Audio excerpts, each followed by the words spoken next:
It takes a lot to disturb me these days. I've covered more than my share of murders in families that looked like the picture-perfect family on the outside. I've also covered plenty of cold-blooded murderers who hid their true nature behind a church or a badge or some other status symbol. But I have to say, today's case is truly horrifying in terms of the level of planning involved and the effort that was taken to get rid of a completely innocent victim. This is the case of Stephen and Amy Allwine.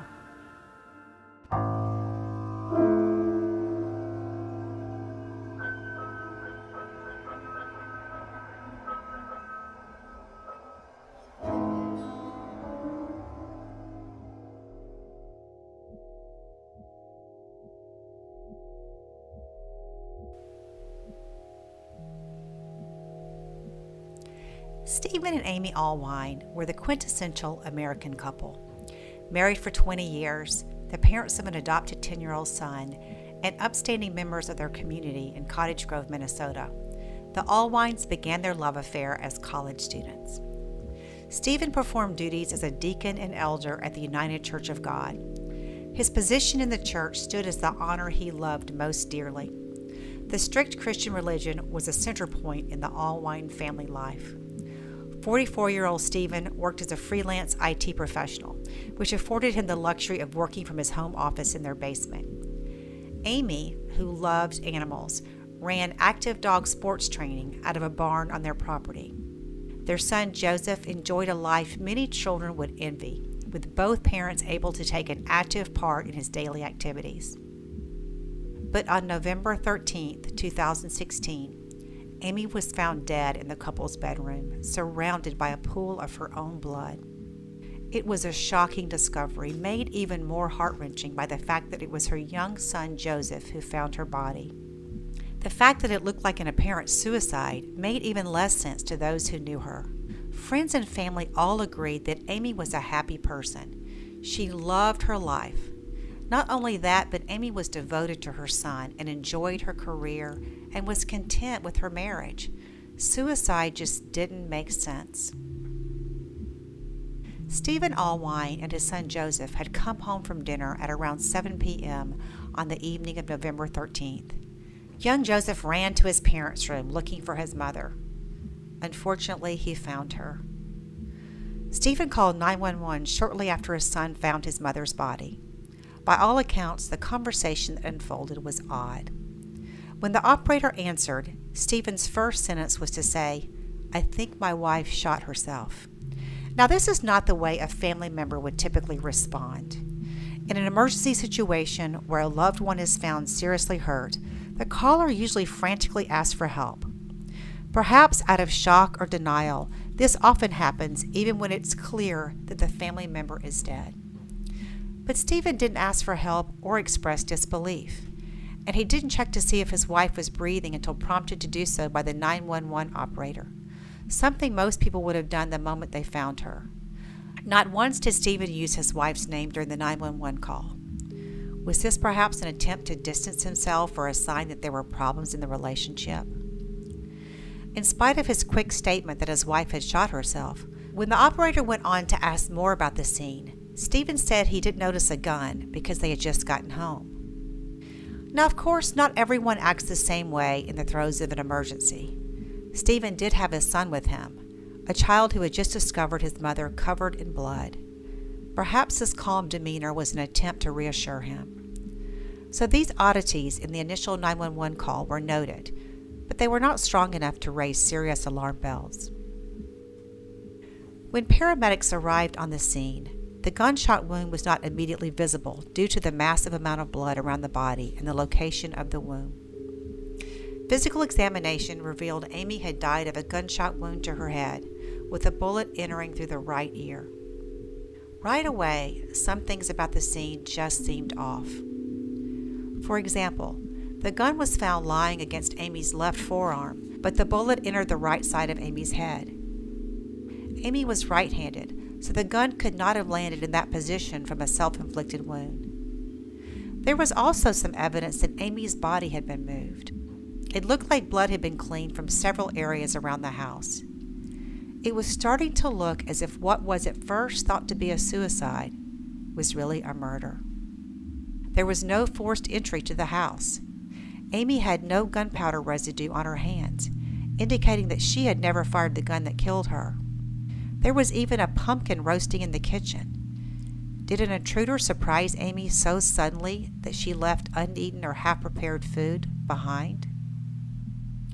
At that point, investigators were starting to believe they were looking at a homicide, but they had no idea who might have murdered Amy.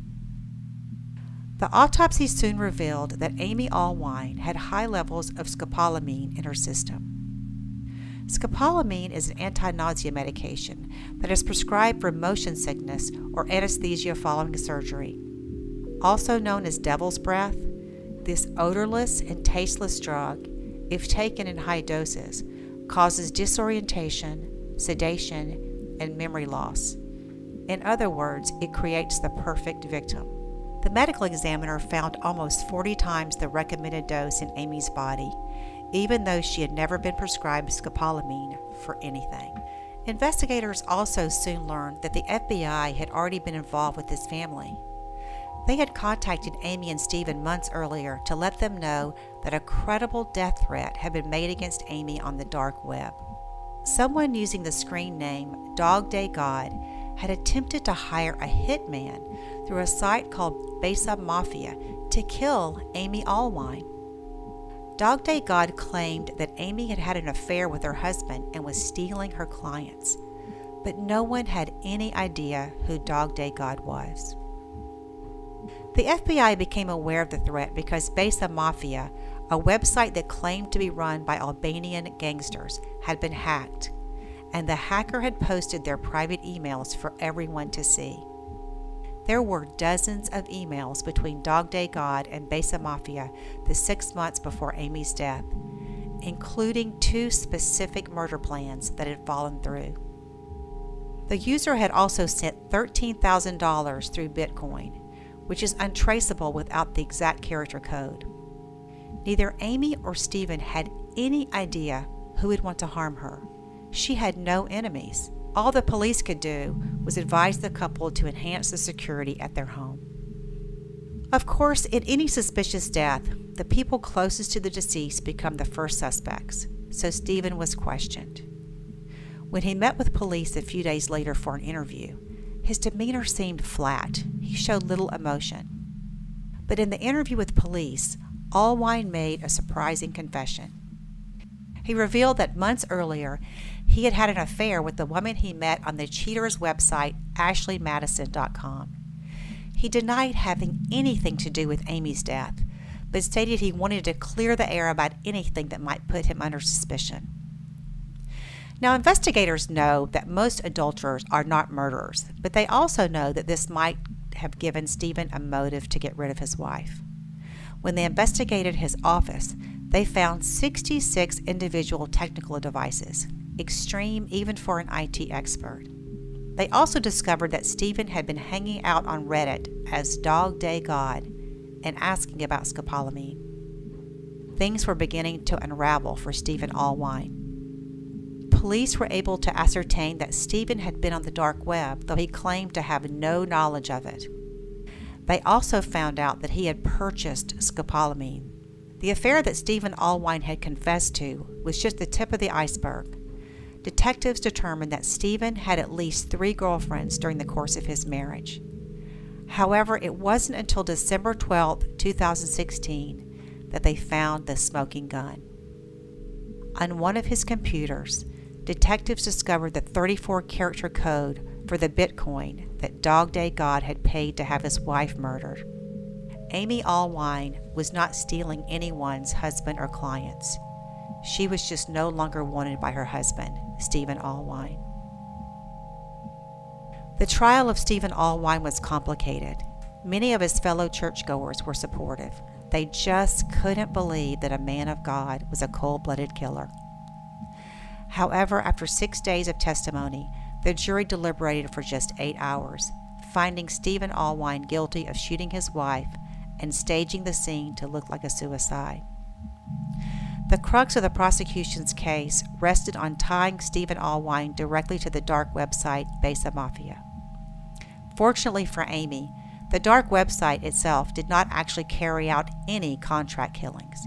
Instead, it was a scam designed to cheat would-be killers out of their money. After all, who were they going to complain to when the criminal activity they paid for wasn't carried out? It was the visitors to this site who were the truly dangerous ones. These were people who were ready and willing to end a life. For some, like Stephen Allwine, the loss of money through a contract-killing scam was just a temporary setback. It wasn't enough to sway him from his ultimate goal of murder. During the trial, prosecutors painted the picture of a man who was hell-bent on protecting his image in the community, a man who valued his position as an elder of his church above all else, a man who knew that divorce would ostracize him from all that he held dear. But Stephen Allwine wasn't content to muddle through life in a marriage he was no longer happy in. He wanted the freedom to date new women without the chains of his marriage and without the loss of his position that would come from simply leaving his wife. While the people who knew him before his wife's murder would have sworn that he was a devout husband and exceptional church member, the prosecution and investigators knew they were dealing with someone with a psychopathic disregard for his blameless wife or care or concern about the emotional well-being of his young son. Through the course of the trial, the prosecution showed irrefutable evidence of Stephen's guilt. He had carried out multiple affairs. He gave specific information of his wife's whereabouts when he attempted to hire her killer online. He even used a separate alias to send his wife anonymous threatening emails telling her to kill herself in order to set the stage for a believable suicide attempt. The defense attorney for Stephen Allwine pointed out that there was no physical evidence proving that Stephen killed his wife himself, and he tried to muddy the waters by offering testimony that there had been a speeding car containing a possible murderous suspect in the neighborhood around the time of the murder. But in the end, it was Stephen Allwine himself, through his criminal actions, cold demeanor, and incriminating statements, that convinced the jury of his guilt.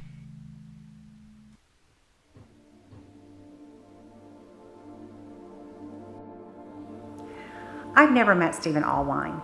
People who knew him before the murders described him as a devoted husband and father and religious leader.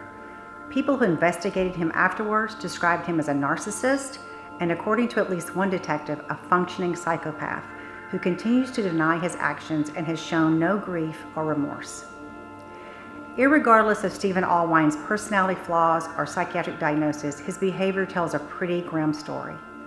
He was clearly someone who was willing to put his own needs and desires above his son's, and protecting his reputation as a devout churchgoer was obviously worth more than his wife's life. For these things, he has a lot to answer for.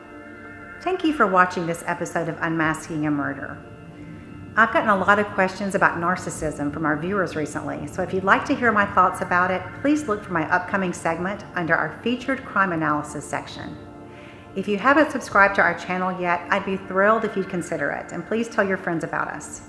And if there's a particular case you'd like us to cover, please let me know. Until next time, when we try to unmask another murderer.